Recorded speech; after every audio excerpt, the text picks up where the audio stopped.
Hello दोस्तों, कैसे हैं आप सब। तो दोस्तों फाइनली DT+B TST मैथ्स के एग्ज़ामिनेशंस वो समाप्त हो चुके हैं और मैं आज इसके रिव्यू के बारे में बात करेंगे। इसकी कट ऑफ कितनी जा सकती है और टोटल सारी चीज़ें जो हैं वो उसके बारे में बात करेंगे। तो अगर आप लोग पहली बार चैनल पर विज़िट कर रहे हैं तो इस चैनल को आप लोग सब्सक्राइब कर सकते हैं, क्योंकि मैं DT+B से रिलेटेड ही सारी चीज़ें इस चैनल पर डालता हूँ। तो दोस्तों बात करते हैं DT+B TST मैथ्स का जो एग्ज़ामिनेशन हुआ है। देखें, इसमें अगर हम मेल की बात करें 2021 में जो कैंडिडेट अपेयर हुए थे लगभग 9,000 के आसपास हुए थे और फीमेल में लगभग 13,000 के आसपास हुए थे। तो देखा जाए लगभग 22-23 हज़ार कैंडिडेट जो है वो 2021 वाले जो पेपर हुआ था उसमें अपेयर हुए थे और जो सीटें थी वो लगभग दो गुनी थी। मेल में जो है 982 सीटें थी, मतलब दोनों मेल और फीमेल लगभग एक हज़ार सीटें थी। और इस बार आप लोग देख रहे हैं कि 500 के आसपास सीटें जो हैं इस बार हैं टीएसटी में, मेल और फीमेल में। लेकिन दोस्तों अगर देखा जाए तो पिछली बार का जो पेपर हुआ था उसमें सीटें खाली रह गई थी। टीएसटी मैथ्स मेल में तो काफ़ी सीटें रह गई थी, लगभग शायद 300-400 के आसपास सीटें खाली रह गई थी। और जो फीमेल का जो पेपर हुआ था 2021 में, उसमें भी सीटें खाली रह गई थी। हाँ, तो दोस्तों अगर हम बात करें 2021 के पेपर के बारे में, तो आप लोग जानते हैं पिछली बार का पेपर जो था वो एक तरह से अनएक्सपेक्टेड था, क्योंकि ऐसा पेपर कभी आया नहीं था DT+B में। और पेपर का लेवल आप लोग देख ही लिए होंगे। तो पिछली बार की कट ऑफ कम जाने की सबसे बड़ा कारण यही था दोस्तों। लेकिन अगर मैं कंपैरिजन में अगर इस बार की बात करूं तो 2024 का जो एग्ज़ामिनेशन हुआ है, मुझे लग रहा है कि जो पार्ट फर्स्ट आया है जनरल पेपर वो दोस्तों मुझे तो मैं आसान कहूँगा उसे, क्योंकि उसमें मार्क कैंडिडेट जो जिनकी प्रैक्टिस अच्छी है वो आसानी से अच्छे खासे मार्क्स उसमें ला सकते हैं। और रही बात जीटी जो हमारा पेपर है, जो मेन पेपर है पार्ट बी वाला, उसमें अगर कैंडिडेट्स मेहनत करें तो अगर मतलब कि उसमें क्वालिफाई हो जाए, सिर्फ क्वालिफाई हो जाए, उसमें सबसे बड़ा रोड़ा जो हम कह सकते हैं कि हमारे सिलेक्शन में वो पार्ट बी का होने वाला है, क्योंकि पार्ट ए में शायद ही कोई फेल हो जाए। और पार्ट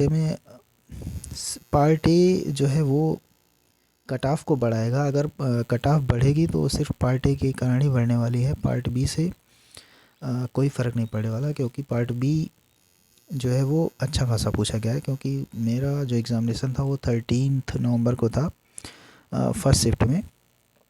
मेरे में तो अगर मैं डिसिप्लिन 5 की बात करूं तो जो पांचवी डिसिप्लिन थी वो मुझे थोड़ी टफ़ लगी और उसके सॉल्यूशन भी बहुत ही टाइम टेकिंग थे।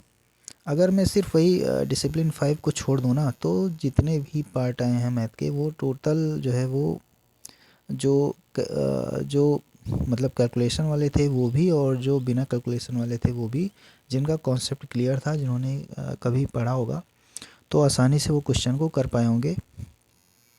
तो दोस्तों पार्ट बी में इस बार जो सोच समझ के इस बार पार्ट बी मैथमेटिक्स का जो जिसने सॉल्व किया है वो जो है वो इस DT+B की इस चालाकी से बच गया होगा, क्योंकि DT+B ने फंसाने के लिए जो है कुछ क्वेश्चन ऐसे दिए हुए थे, कुछ पार्ट ऐसे दिए हुए थे जिसमें अगर आप उलझ जाते तो मुझे लग रहा है कि आप कर ही नहीं पाते, पूरा पेपर पहुंच ही नहीं पाते।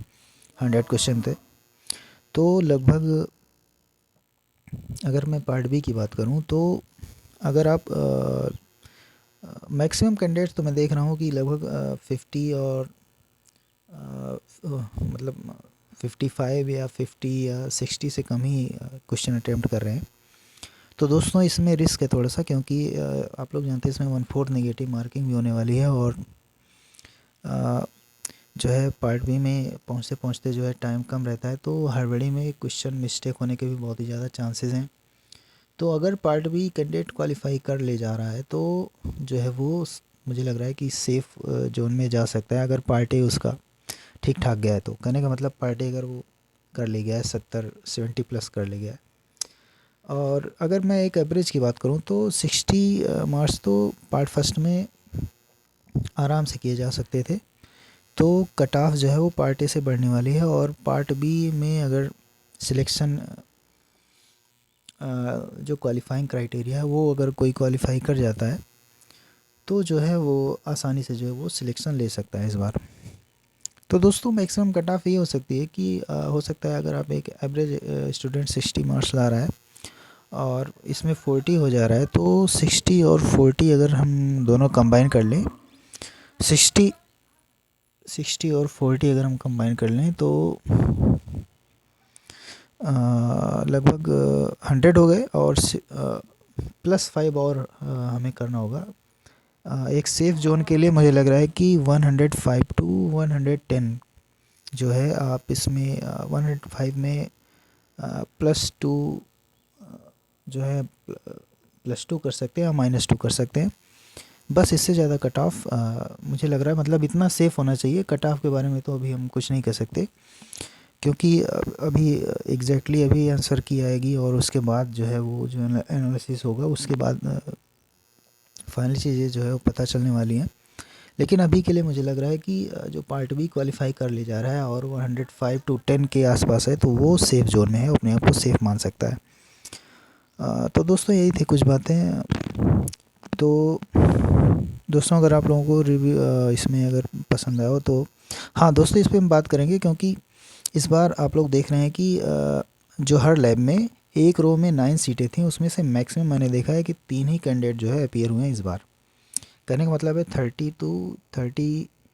30 से 33% के आसपास जो है अटेंडेंस रही है। तो कुल मिला के 2021 और 24 अगर दोनों को देखा जाए ना तो सेम सिनेरियो बन रहा है। कहने का मतलब कैंडिडेट अपीयरेंस दोनों में सेम है, तो बहुत ज़्यादा फ़र्क कट ऑफ पे पड़ने वाला नहीं है।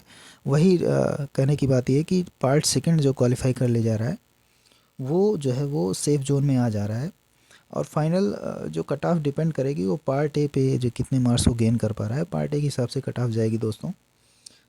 जितने बेहतर आप पार्ट ए में कर पा रहे हैं समझ लो आप उतने ही ज़्यादा सेफ़ जोन में जा रहे हैं। तो यही थी बात दोस्तों, मिलते हैं नेक्स्ट वीडियो में, तब तक के लिए धन्यवाद।